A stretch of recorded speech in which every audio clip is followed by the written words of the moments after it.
Well, hello there. I was meant to be baking tonight, but I forgot to get some of the ingredients that are very key for chocolate brownies. Like chocolate chips, chocolate, cocoa powder. Oh my word! And they're going to be Christmas type brownies. They're going to taste like Christmas. Yeah, yeah, Christmas brownies. Yum, yum, yum. With cinnamon and nutmeg and other spices. It's gonna they're gonna taste like Christmas. Yeah. And I got everything out specially for it as well. Apart from the actual ingredients that would allow me to make the brownies properly. I should move over here so that the microphone's not in my face and I'm more centered. All right.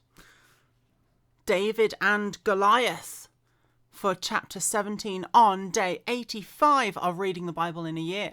Yes. Now, the Philistines gathered their armies together to battle, and they were gathered at Succoth, which belongs to Judah. They encamped between Succoth and Azekah in Ephes Dammim, and Saul and the men of Israel were gathered together, and they encamped in the valley of Elah, and drew up in battle array against the Philistines.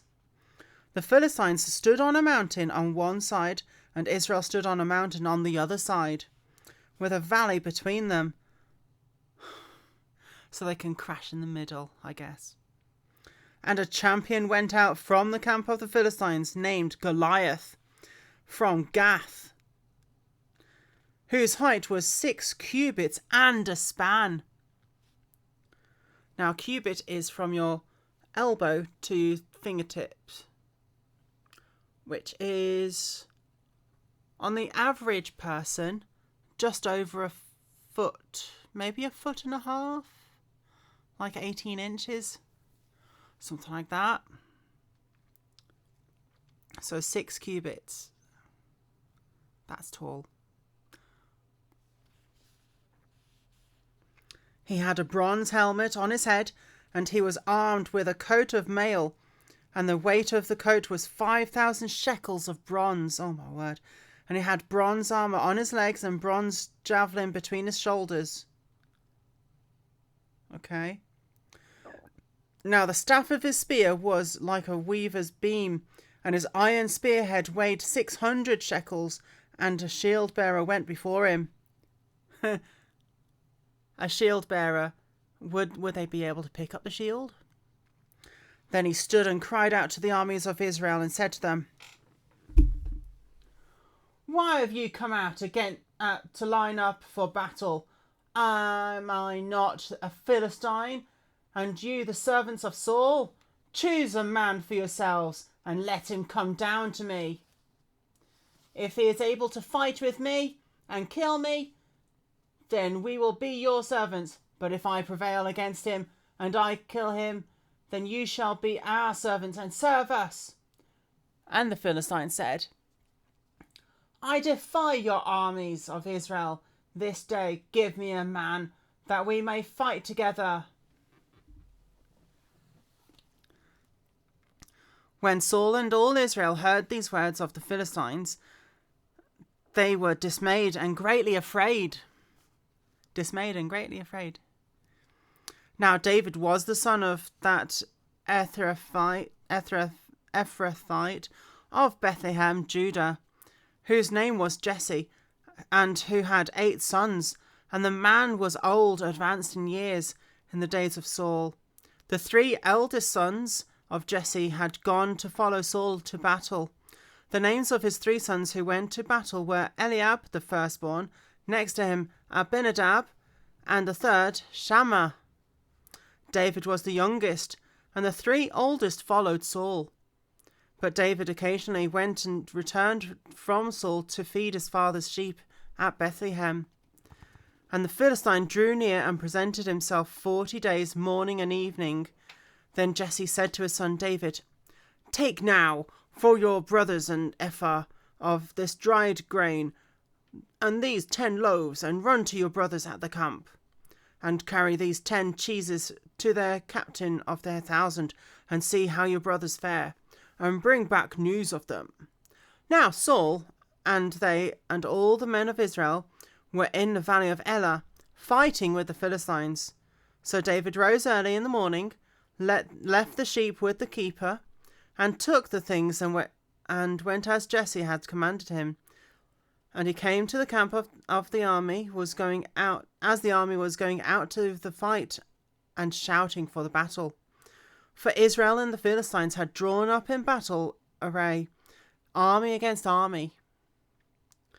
And David left his supplies in the hand of the supply keeper, ran to the army, and came and greeted his brothers.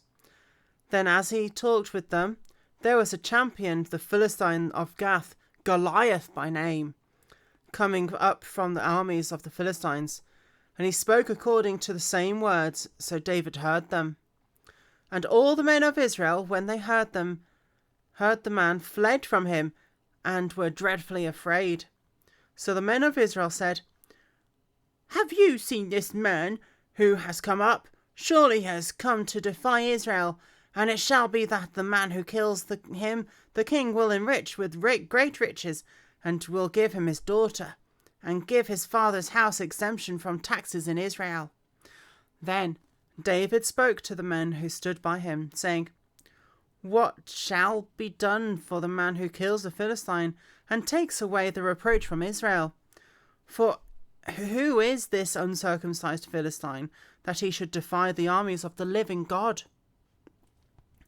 And the people answered him in this manner, saying, "So shall it be done for the man who kills him."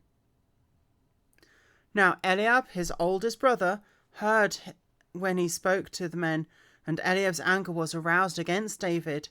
And he said, "Why have you come down here? With whom have you left those few sheep in the wilderness? I know your pride and the insolence of your heart, for you have come down to see the battle." And David said, "What have I done now? Is there not a cause?" And then he turned from him toward another, and said the same thing, and these people answered him as the first ones did. Now when the words which David spoke were heard, they reported them to Saul, and he sent for him. Then David said to Saul, "Let no man's heart fail because of him. Your servant will go and fight with this Philistine." And Saul said to David, "You are not able to go against this Philistine to fight with him, for you are a youth, and he is a man of war from his youth." But David said to Saul,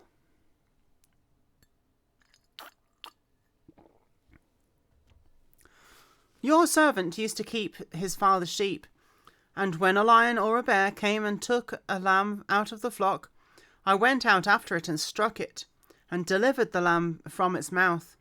And when it arose against me, I caught it by its beard and struck it and killed it. Your servant has killed both lion and bear, and this uncircumcised Philistine will be like one of them, seeing he has defied the armies of the living God." Moreover, David said, "The Lord, who delivered me from the paw of the lion and from the paw of the bear, he will deliver me from the hand of this Philistine." Or should I say paw? And Saul said to David, "Go, and the Lord be with you."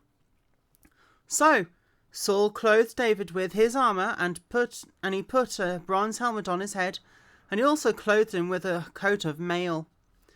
David fastened his sword to his armour and tried to walk, for he had not tested them.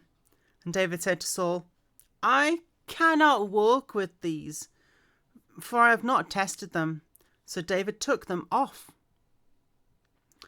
Then he took his staff with his hand, and chose for himself 5 smooth stones from the brook, and put them in a shepherd's bag, and a pouch which he had, and his sling which is in his hand. And he drew near to the Philistine. So the Philistine came, and began drawing near to David, and the man who bore the shield went before him.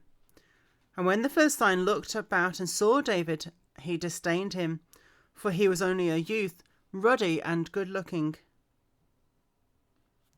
I wonder who wrote this. So the Philistine said to David, "Am I a dog that you have come to me with sticks?" And the Philistine cursed David by his gods.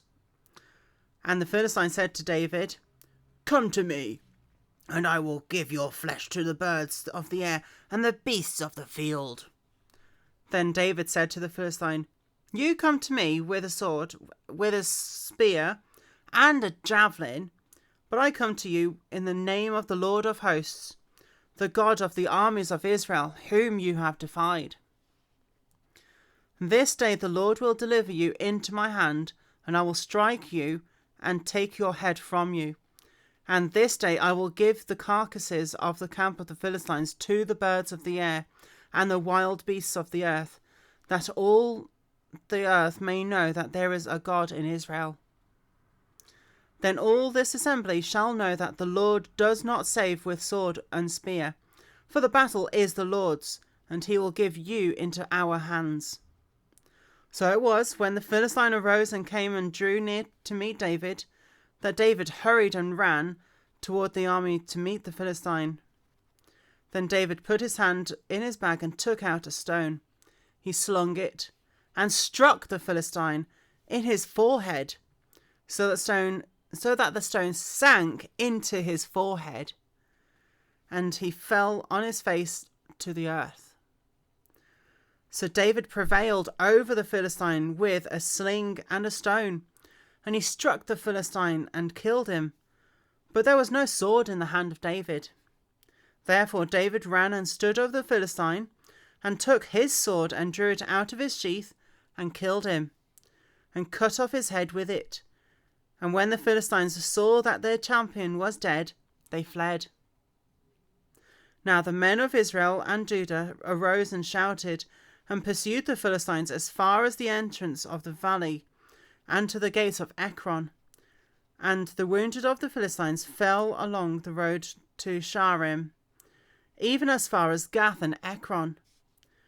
Then the children of Israel returned from chasing the Philistines, and they plundered their tents.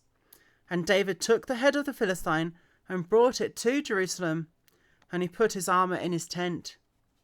When Saul saw David going out against the Philistine, he said to Abner, the commander of the army, "Abner, whose son is this youth?" And Abner said, "It is your soul, as your soul lives, O king, I do not know." So the king said, "Inquire whose son this young man is." Then, as David returned from the slaughter of the Philistines, Abner took him and brought him before Saul, with the head of the Philistine in his hand. He's still carrying it around. Oh. And Saul said to him, "Whose son are you, young man?" And so David answered, "I am the son of your servant Jesse from the Bethlehemite." That's a mouthful. All right. That was the first reading of today. I've got 2 more readings to do on day 85 of Reading the Bible in a Year. And I will see you in the next reading.